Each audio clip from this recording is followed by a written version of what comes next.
Minasan,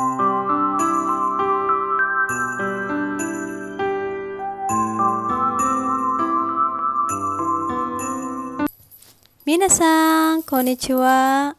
At ngayong araw na to, maaga nga kami bumiyahe papunta dito sa Hakone. At dahil may chance kaming gumala ngayon, lulubos-lubusin na namin. Kaya naman naisipan namin pumunta dito sa Hakone dahil nakaka-relax at ang sarap sa mata na mga tanawin dito. Medyo malayo man ang biyahe pero sulit na sulit naman sa ganda ng view. Nagpunta nga pala kami dito sa Hakone dahil ipapasyal namin ang ate ko habang nandito sila sa Japan. Minsan, maganda rin na may pamilya tayong bumibisita sa atin dito sa Japan dahil nagkakaroon tayo ng reason para puntahan ang mga lugar na hindi pa natin napupuntahan. Dahil na rin siguro sa pagod at kabisihan ng buhay namin dito sa Japan, ang dami magagandang lugar tulad nito na hindi na namin napupuntahan. Kaya naman ngayon, lahat ng aming pupuntahan at gagalaan ay nirecord ko para pag kami matanda na, meron kaming mga video na pwedeng balikan ng mga lugar na napuntahan na namin.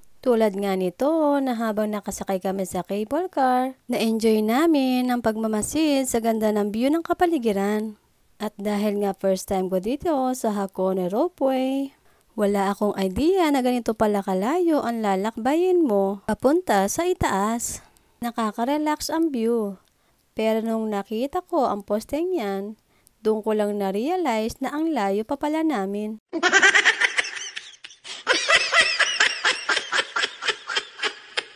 At dahil nga mainipin ako, fast forward na tayo. At pagkalagpas nga namin sa tower na yan, heto na ang bumungad sa amin. Grabe, nakaka-amaze.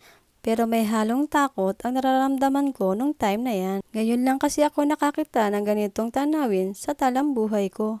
Sa mga takot nga po pala sumakay ng cable car, pwede din po kayong pumunta dyan by car o meron din po silang tourist bus. At dahil nga first time namin dito, tinry na rin namin for experience na sumakay dito sa cable car. Dahil once in a lifetime lang naman kami makakatanaw ng ganitong view, kaya sinulit na namin. Sayang nga lang at hindi namin kasama ang mga bagets. Dahil nga nung time na yan, hindi pa bakasyon sa school. Pero malay mo, next time makabalik din kami dito nakasama na ang mga bagets. At dahil dyan, fast forward na tayo. Yan nga po pala ang view na sinakyan namin na cable car kanina. At heto na nga ang makikita mong view mula dito sa itaas. Grabe, nakaka-amaze ang ganitong tanawin. Lalong-lalo na at kitang-kita namin ang usok na nagmumula sa ilalim. Napakasarap talagang pagmasdan lahat na nilikha ng Panginoon.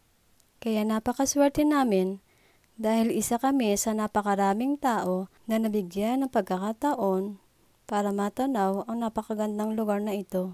At dahil dito, napag-isip-isip namin ni Habi na gawin ito kahit paminsan-minsan. At dahil dyan, oras na para kumain. At dahil hindi naman ako masyadong gutom, kaya ramen ang in-order ko para sa akin. Pagkatapos namin kumain, namili na rin kami ng mga pang-umiyage namin. Tara, samahan nyo kaming mamili ng pampasalubong namin.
Dahil tapos na kaming kumain at mamili ng omiyage at nakakain pa ng black ice cream nila. Uwi ang time na dahil malaylayo pa ang aming biyahe pa uwi. Sa mga nagbabalak po pala magpunta ng Japan para mag-tourist, sana mapuntahan niyo po ang lugar na ito dahil napakaganda at sobrang sulit puntahan. Maraming salamat po sa panonood ng aking simpleng video.